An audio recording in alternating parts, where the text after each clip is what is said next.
Je m'appelle Patrick Ntiala. Je suis né à Tournai en Belgique. J'ai grandi à Kinshasa. J'ai grandi près de l'ASK à ma campagne, chemin de Bocage. J'ai grandi à Gombe près de Mamaimo. J'ai grandi à Bandal, à Kiobongoi, à Kilwinzi et à Bambala. Ensuite, nous avons habité avenue de la Science jusqu'en 92 pour moi, l'année où je suis arrivé en France. Depuis 2001, je suis pasteur dans les Assemblées de Dieu de France. J'ai 50 ans. Je suis marié à Françoise et nous avons 2 enfants de 15 et 11 ans. Ce moment d'audio que je voudrais faire, mes bien-aimés, mes amis, mes frères, c'est juste pour se conscientiser sur l'essentiel. Depuis vendredi matin, je suis hospitalisé à l'hôpital d'Angoulême suite à une infection au coronavirus. Je ne saurais pas dire comment j'ai été infecté, qui m'a infecté, comment ça s'est passé. Je ne crois pas que ça pourrait changer quoi que ce soit.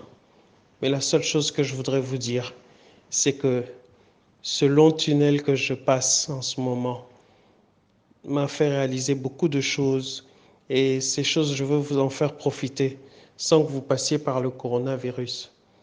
Je vous garantis, mes frères, mes sœurs, mes amis, mes bien-aimés, aimons-nous vivants, aimons-nous vivants. Pendant que nous sommes encore là, que nous avons le souffle de vie, c'est là que nous devons garder l'essentiel des choses de la vie, les bonnes relations, l'amour qu'on se doit les uns aux autres, la considération, le respect que l'on doit à son prochain, à sa prochaine. C'est essentiel, c'est essentiel.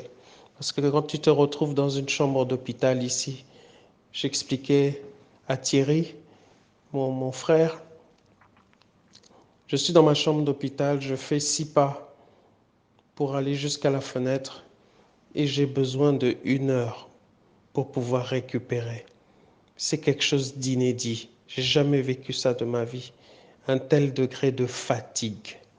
Donc, mes bien-aimés, lorsqu'on nous parle de confinement, lorsqu'on nous parle de mesures d'éloignement, etc., les mesures sanitaires qui sont proposées, ce n'est pas pour nous embêter, c'est pour nous protéger.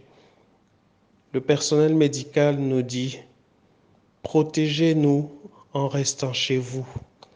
Ces hommes, ces femmes prennent des risques pour leur propre vie, pour nous soigner. Donc c'est à nous aussi de les aider en étant responsables.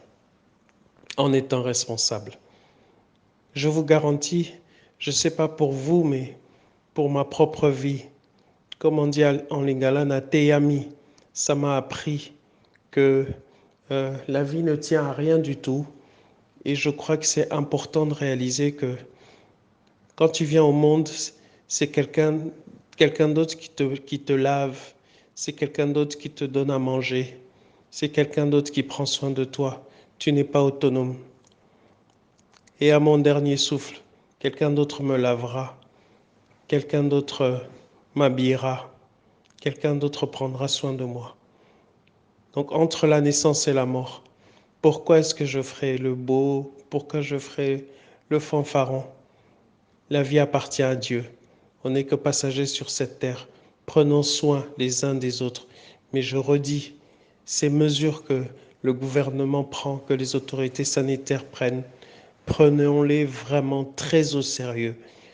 Excusez-moi de dire ça comme ça, mais ce corona, c'est une vraie cochonnerie. Une vraie cochonnerie. Donc, tous ceux qui sont passés par là, ils savent de quoi je parle. Et aujourd'hui, je vais mieux. Je n'ai plus besoin d'assistance respiratoire. Peut-être que dans le courant de la semaine ici, je vais sortir. Prenez soin de vous. Prenez soin des vôtres. Aimez-vous, aimez-vous ardemment et ayez du regard, ayez de l'égard pour votre prochain. C'est un humain comme vous. C'est un humain que Dieu aime aussi. C'est un humain que d'autres aiment et d'autres comptent sur lui aussi. Que Dieu vous bénisse abondamment.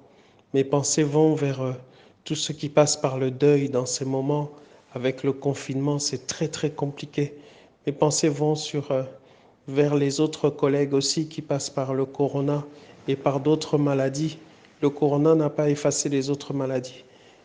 Je pense à vous tous qui êtes sur les lits d'hôpitaux, qui êtes en difficulté financière, en difficulté physique, en souci de santé, en souci financier peut-être. Que Dieu vous bénisse, que vous puissiez être forts, que le Seigneur vous restaure.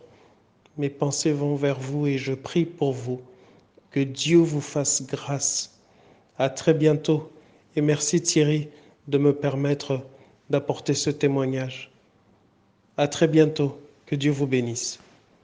C'est Patrick Ntiala, votre serviteur, votre frère.